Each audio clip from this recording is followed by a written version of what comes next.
Encore une magnifique journée les amis. Franchement,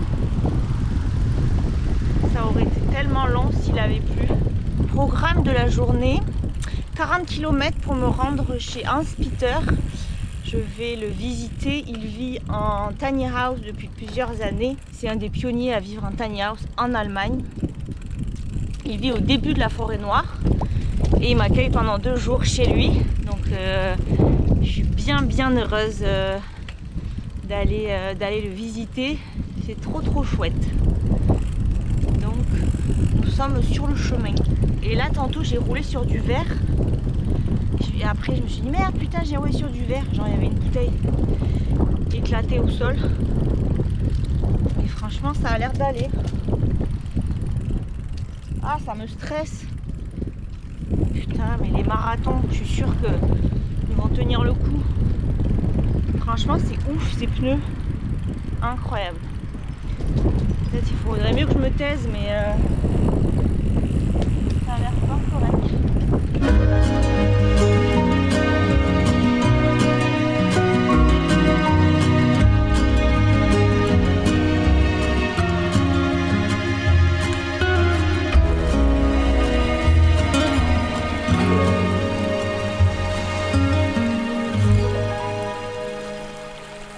Tantôt sur cette piste cyclable j'ai vu 2 Brompton, je vous jure que c'est vrai.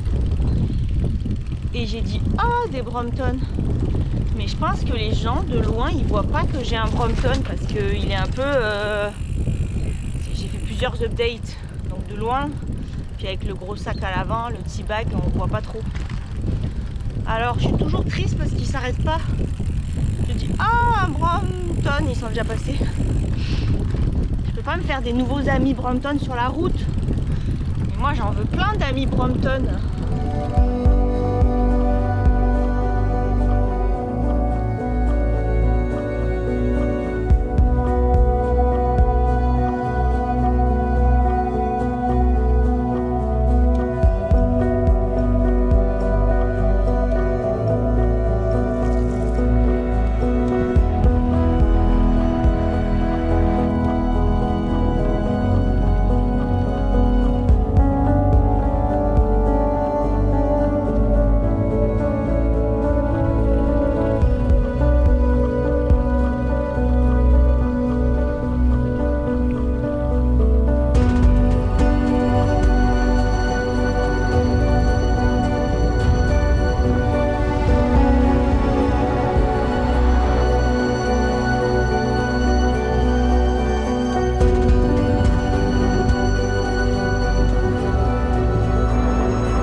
Quand j'étais adolescent, j'étais déjà fasciné par certains gens qui vivaient minimalistes.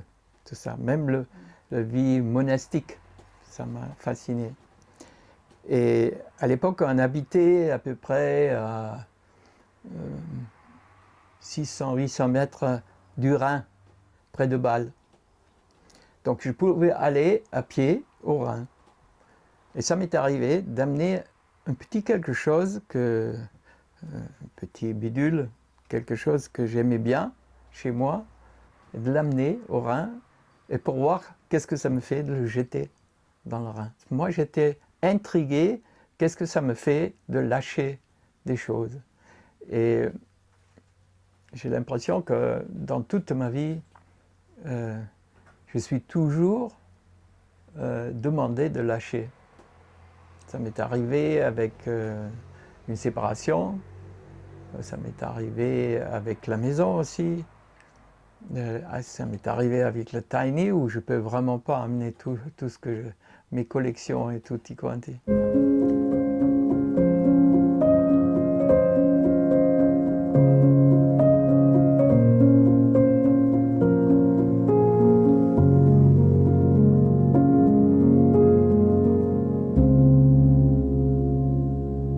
Quand j'ai fait cette reconversion professionnelle, c'était dans l'an 2000.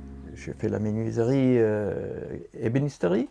Mais là, j'avais déjà construit ma maison en bois là, pour la famille. Donc ça veut dire, construction, ça m'a toujours intéressé. Et là, je me suis dit, bon, si j'ai la possibilité de changer de profession, je veux que ça soit dans la filière bois. Et donc, bien sûr, la charpente, ça m'intéressait encore plus, mais je me suis rendu compte que j'étais trop vieux déjà pour aller sur les toits. Et voilà. La deuxième option, c'était menuiserie d'agencement et ébénisterie. Et là, j'ai eu de la chance d'avoir un apprentissage et une école spécialisée. Et après, j'ai complété encore avec l'argent qui me restait de la vente de la maison que j'ai perdu à la suite d'un divorce. Avec cet argent, je me suis permis de compléter la formation avec 1 an en Provence dans l'école d'ébénisterie d'Avignon.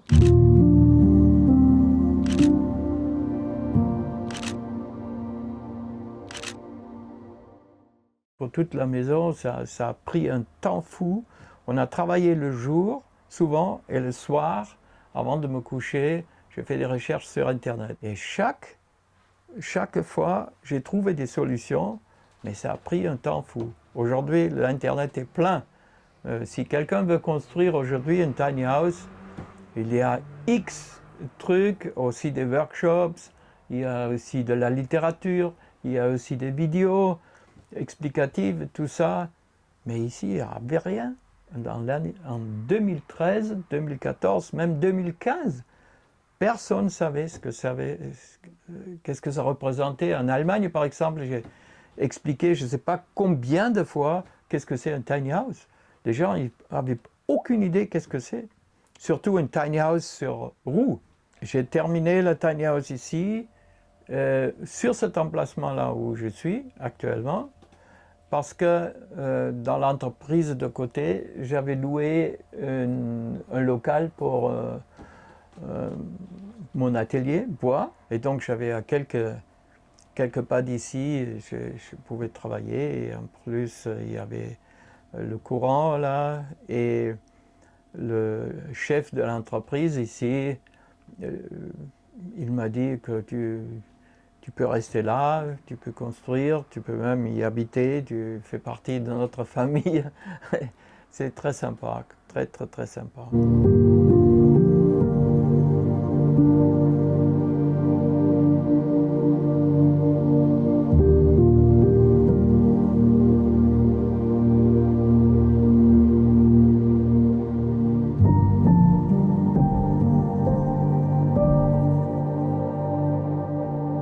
Tiny house, c'est la première tiny house de l'Allemagne. J'ai commencé la construction en France avec un ami, mais depuis 2014, je suis en Allemagne. J'ai continué à bricoler pour finir cette tiny house. L'idée et l'inspiration est venue de Jay Sheffer, de son bouquin The Small House Book. Et après, j'ai même contacté Jay Sheffer avec email. J'étais inspiré par son maison, je crois que ça s'appelle EPU, ou EPU. Et donc, ça ressemble très proche de sa tiny house qu'il avait construit à l'époque. J'ai acheté des plans à l'époque de la Tumbleweed Tiny House Company. Malheureusement, à ce moment-là où Jay a quitté la compagnie, mais quand même, j'ai eu les plans à un prix un peu forfaitaire. Et j'ai tout converti en métrique, mais j'ai aussi transformé les plans un peu sur des normes européennes de la route, du code de la route.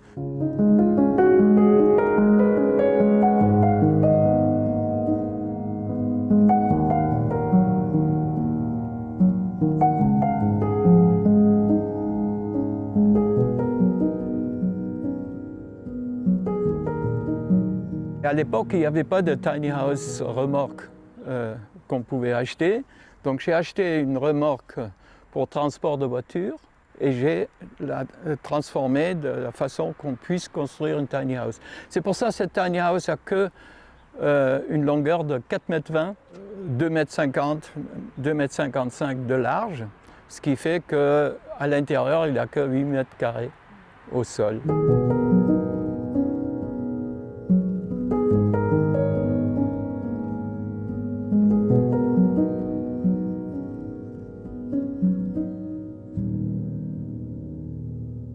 Je me suis rendu compte en construisant que le tiny house va être trop lourd pour la remorque. Donc, si tout le monde fait des toits en bac acier, ça veut dire en acier, je me suis rendu compte que ça ne va pas aller. Donc, ce que vous voyez ici, c'est le même système, mais en aluminium. Donc, c'est un tiers du poids de l'acier.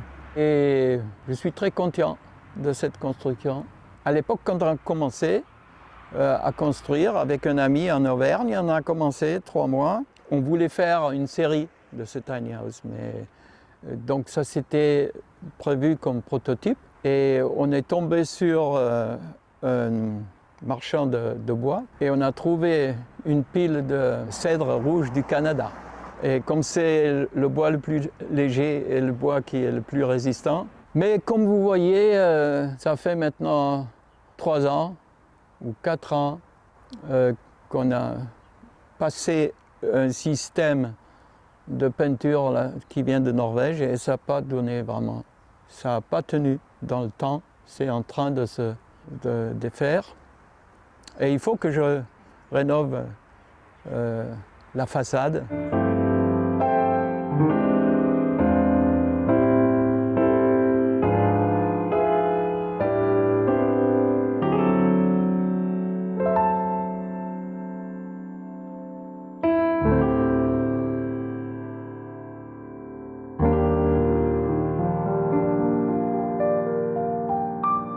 J'ai certainement demandé 25 entreprises en toute l'Europe pour avoir des petites fenêtres qui s'ouvrent vers l'extérieur parce que je ne voulais pas perdre de la place à l'intérieur. Et j'ai trouvé finalement un importateur en Allemagne du Nord qui importe des fenêtres qui viennent de Danemark qui s'ouvrent vers l'extérieur. Moi, j'étais impressionné par Charles Schaeffer. Il a parlé d'une géométrie sacrée, qu'il a dit qu'il a incorporé ou qu'il a construit sa petite tiny house selon la géométrie sacrée. Ça m'a beaucoup impressionné et moi aussi, j'ai suivi cette règle d'or. Donc, on voit la proportion de la tiny house. Elle suit un peu cette règle d'or ou cette proportion de la règle d'or qui nous vient de la nature ou de la grecque antique. C'est une question de relation des proportions qui est agréable pour l'œil. Ça veut dire cette proportion-là fois 1,62, ça donne cette proportion ici. Donc ça veut dire cette fenêtre suit la règle d'or, à peu près celle-là aussi. Et même toute la façade, si on tombe de ce côté, on retrouve à peu près les mêmes proportions ici dans la façade. Une maison avec ce toit-là que j'ai construit. Aujourd'hui, les tiny houses, on a abandonné un peu cette toiture pour avoir plus de place au deuxième en haut. Ça correspond plutôt à cet archétype qu'on a tous en nous, surtout dans l'Occitan, d'une maison, une petite maison. Demande un enfant, dessine-moi une maison, et ça va donner à peu près la même chose. Une porte, une fenêtre, un toit, une cheminée, peu de fumée, le soleil à gauche ou à droite qui brille sur cette maison. Voilà, c'est l'archétype que tous les enfants vont dessiner si tu leur demandes « dessine-moi une maison ». C'est pour ça, pour les enfants, ils adorent cette maison-là. Si tu veux, je te suis à l'intérieur et tu m'expliques ce que tu as envie sur l'intérieur. Alors, on va aller à l'intérieur. Alors, tu me suis?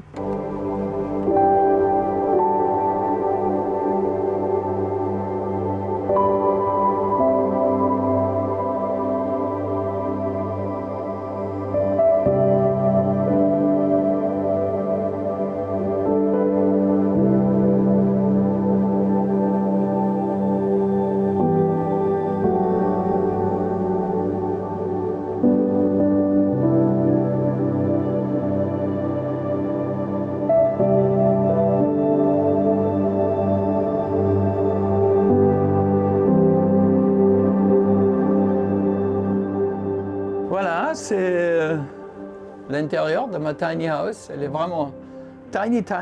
Elle est tellement tiny que j'ai par exemple pas de sofa ou quelque chose ici pour s'allonger. Pour chauffer la tiny house, je me sers d'un poêle à bois que j'ai fait venir de l'Angleterre. C'était un Shepherd's Hut poêle à bois qui est fabriqué par un blacksmith dans le Devon. J'ai opté pour ça d'abord parce que j'aime bien, c'est le même principe que les poêles norvégiennes. Ça veut dire on brûle le bois complètement ici dans un petit lit de sable, ce qui fait que il y a très peu de cendres qui restent. Et en plus, il n'a que 15 kilos ce truc. Je peux faire l'envoyer de l'Angleterre par la poste. Le mécanisme de ces fenêtres danoises, je trouve super bien, quoi. Voilà. Et en même temps, ça fait une aération extrêmement bien pensée. Et j'ai eu de la chance, le fabricant il m'a offert cette installation, ça s'appelle des ventouses de ventilation.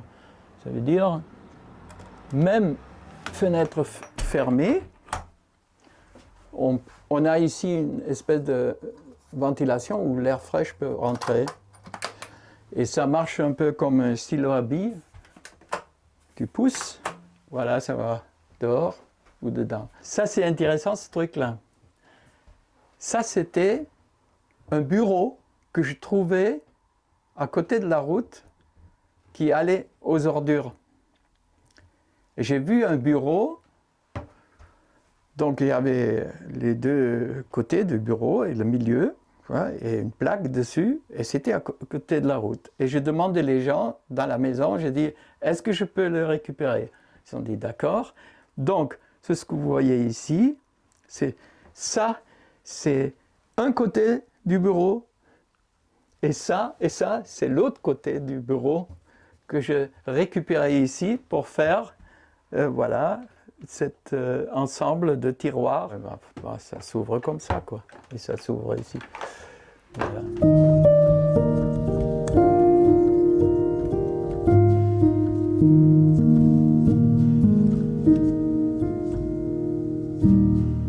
Ça fait 10 ans maintenant que j'ai plus de télévision. Et je m'en passe bien. J'ai la radio, j'ai les nouvelles, si je veux, je peux les écouter. C'est pas la peine d'avoir les images. Surtout que les nouvelles à la télé, ça nous montre toujours que le monde ne va pas bien. Et moi, je trouve qu'il faut se remplir la tête avec des images positives plutôt que des images négatives. Surtout parce qu'on a maintenant vraiment des problèmes dans le monde, partout, violence, guerre, problèmes climatiques, etc. Donc, c'est essentiel qu'on reste positif, pas pour nier les faits, mais aussi pour avoir une alternative aussi dans la tête. Et je crois que le tiny house aussi fait partie de ces alternatives.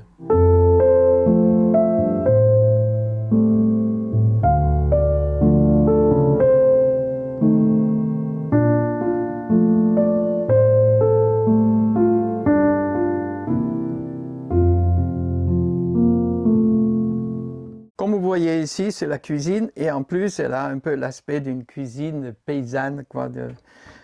Ça a aussi un peu l'aspect, je ne sais pas, scandinave, peut-être, on dirait presque. Donc j'ai un petit frigo de 40 litres, il est vraiment très petit. Et j'ai ici trois feux et un petit four. Donc tout ça, c'est une cuisinière qui a été faite pour des yachts.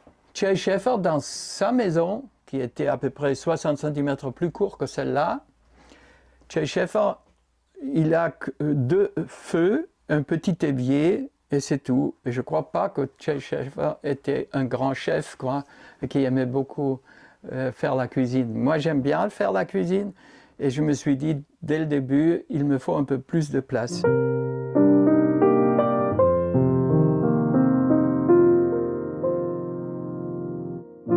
La maison a été conçue pour avoir 85 litres de réserve d'eau.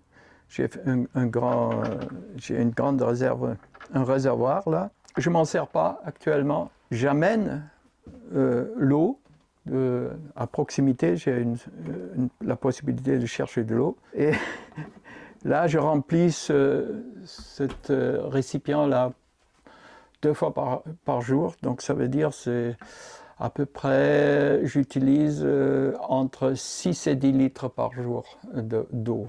J'ai des prises 12 volts et des prises de 220 volts. Ça veut dire, avec mon fils qui est mécatronicien, on a décidé de faire en parallèle tout un réseau 12 volts et 220 volts. J'ai ici une tête de douche qui est économisée pour économiser de l'eau. Ça n'a pas marché une seule fois. Ouais.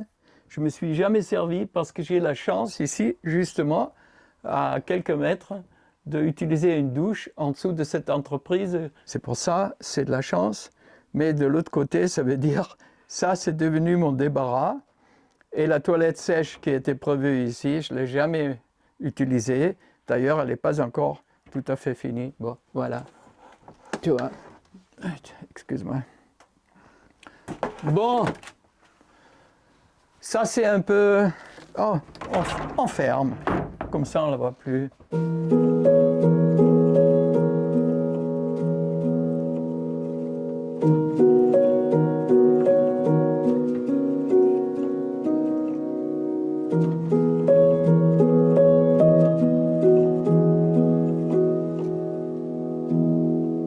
C'est pas mal parce que du coup, tu peux être assis sur ton lit si tu veux t'asseoir.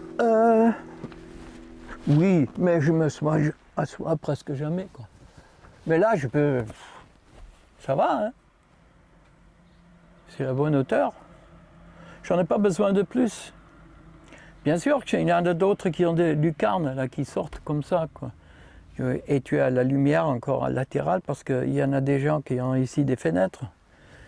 Mais, je sais pas, ça... L'aspect extérieur, avec le toit, ça change quand même si on fait ici une autre pente là derrière. Et en plus, point de vue étanchéité, c'est encore du challenge, quoi, si tu fais encore des lucarnes. Là, c'est le passage de la cheminée. Et déjà ça m'a fait mal au cœur de couper dans l'aluminium ce trou-là qu'on trouve pour faire passer la cheminée. Je ne sais pas si tu es encore en train de filmer, mais là, il y a un truc. Si tu vois bien, le parquet de Pin des Landes. On a fait la faute de prendre ça. C'est très joli, mais c'est trop lourd. Parce que c'est ce qui était apporté de main. C'était quand on était en Auvergne, c'est ce qu'on a dit. Ouais, le parquet là, deuxième choix. Et une fois qu'on l'avait placé, on l'avait cloué avec mon ami là en Auvergne. Il y avait un truc canadien d'ailleurs, tu sais, qui mettait comme ça, paf, des clous là-dedans. Il fallait enlever la toiture, enlever ça et tout ça. Je me suis dit, tant pis, ça reste.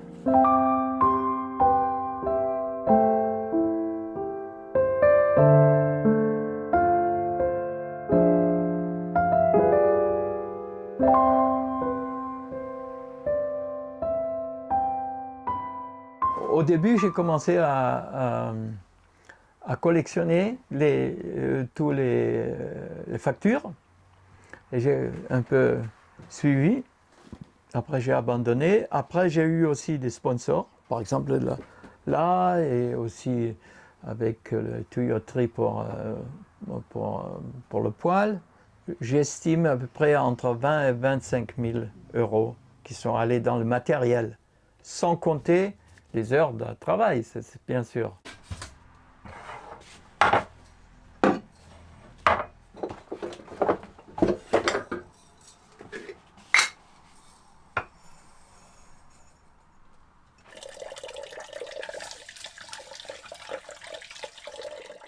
Le point le plus difficile et le problème le plus difficile à résoudre, c'est où est-ce que je mets ma tiny et où est-ce que je peux vivre tranquille. Donc, que je suis ici pendant 3 ans, même plus que 3 ans, c'est seulement parce que les voisins me veulent du bien, que tout le monde me connaît, qu'on est gentil et qu'on voilà, on n'essaye pas de faire trop de bruit, comme on dit entre guillemets. Hein. C'est pour ça j'avais toujours peur s'il y avait des articles de presse ou s'il y avait aussi des petits trucs qui passaient à la télé. J'avais toujours peur que dans quelques jours, peut-être quelqu'un de l'administration ou de la municipalité ou du département qui vient pour me dire qu'est-ce que vous faites ça, c'est pas légal, est-ce que vous faites ça? Bon, moi, je ne demande pas non plus l'autorisation officielle pour habiter ici. Tant que ça marche, ça reste. Et après, si ça ne marche plus, il faut trouver une autre solution.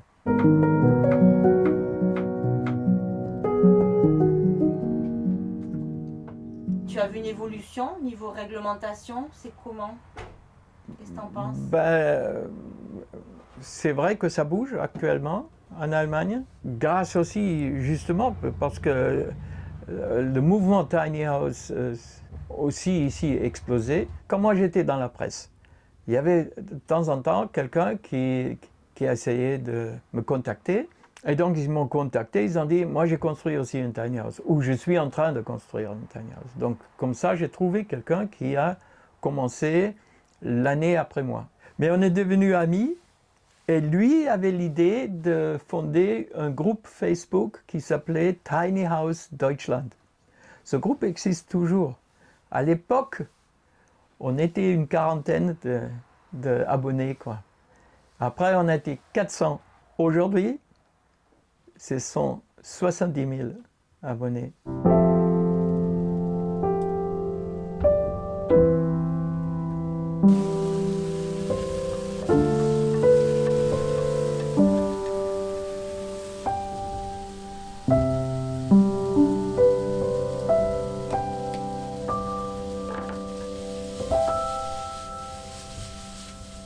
J'étais toujours quelqu'un qui aimait bien de sortir des sentiers battus, qui a expérimenté quelque chose de nouveau. Même si on me disait « mais c'est impossible », ou quand on m'a dit « mais c'est trop dur, tu n'as pas d'expérience ». Bah ouais, l'expérience, on peut l'acquérir en y allant. Hein? Comme on dit, der Weg ist das Ziel, ça veut dire le chemin et le but de partir. Toi, tu sais très bien de quoi je parle. Toi, tu fais plein de chemins et c'est aussi le but. Voilà, ça donne du sens.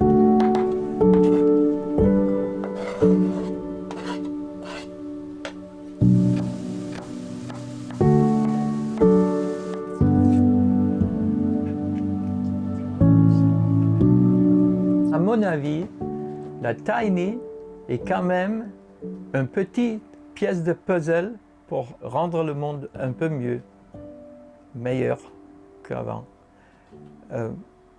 Point de vue emprise carbon footprint, ça veut dire économiser de l'énergie, construire soi-même sa tiny house.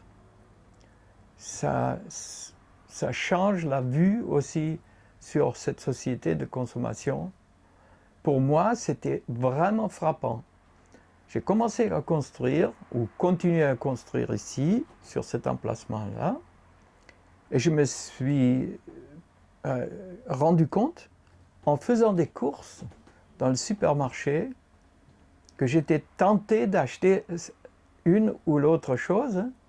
Et je me suis demandé, est-ce que j'en ai quelque chose qui ressemble à ce que je veux acheter maintenant ou qui fait le même, que je peux employer aussi?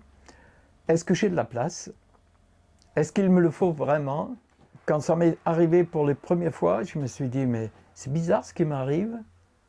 Je prends quelque chose, je vais le mettre dans mon caddie, je l'enlève du caddie, je le repose et je pars. Mais ça, c'était une prise de conscience qui est venue avec la construction de la Tiny. C'était très bizarre. Tout d'un coup, j'ai changé ma façon de consommer. Et ça ne veut pas dire que ça ne m'arrive pas aujourd'hui encore, que l'une ou l'autre chose me tente. Quand je vois ça, je dis, bah, c'est nice to have, hein?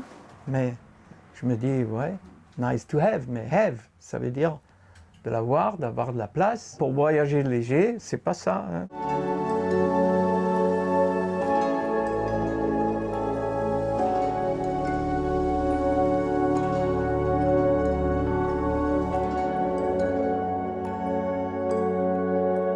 Aujourd'hui, là, est-ce que tu as des projets pour les prochaines années? Est-ce que tu as encore envie de vivre en mini? Personnellement, je suis un peu dans une situation, ambivalente, si on peut dire. Parfois, je rentre ici dans ma tiny et je me sens très très bien. Je dis, mais il ne me faut pas plus. C'est bien, c'est cosy, comme disent les Américains. C'est chouette, je regarde, c'est bien fait, c'est bien isolé. Aussi en hiver, quand il fait dehors, il fait mauvais temps et tout ça. Ici, c'est chaud, c'est sec, c'est bien. Souvent aussi, quand je suis au lit, je me dis, ben, je suis quand même privilégié.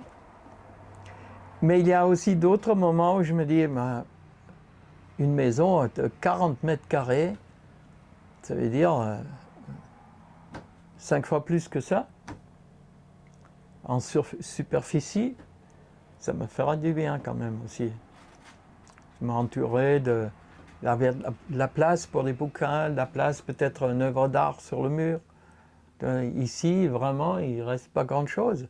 C'est une belle lumière ici, grâce à des fenêtres, mais les fenêtres, voilà, ils prennent aussi de la place au mur. Et je ne sais pas, personnellement, pour moi, je ne sais pas si c'est la solution jusqu'à la fin de mes jours ici. J'ai toujours aussi cette image d'une tiny, mais une tiny quand même de 40 mètres carrés à peu près. Ça, ce sera ma tiny. Sur fondation aussi, pas sur roue, dans un endroit joli, de préférence en France. Dans la France rurale, voilà, quelque part. Avec des voisins sympas. Pour prendre des apéros. Pour prendre l'apéro, voilà. Et des vaches ou des chèvres autour, quoi.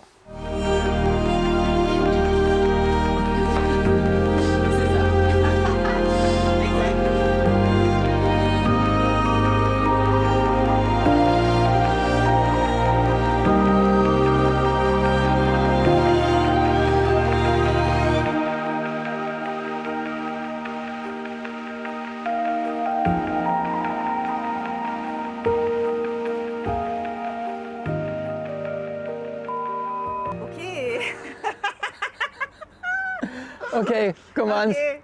Je vais faire de mon mieux. Hein? Mais oui. Tu Allez. fais de ton mieux, mais oui. Look at this. It's amazing. Look around. Yes. C'est parfait. Les amis, en guise de symbole, je jette une petite noisette. Parce que je me dis que, comme dit Hans Peter, quand on jette quelque chose, on lâche quelque chose. Alors je me dis, là, je quitte le Rhin. C'est le temps. Voilà. Je fais un petit vœu en même temps.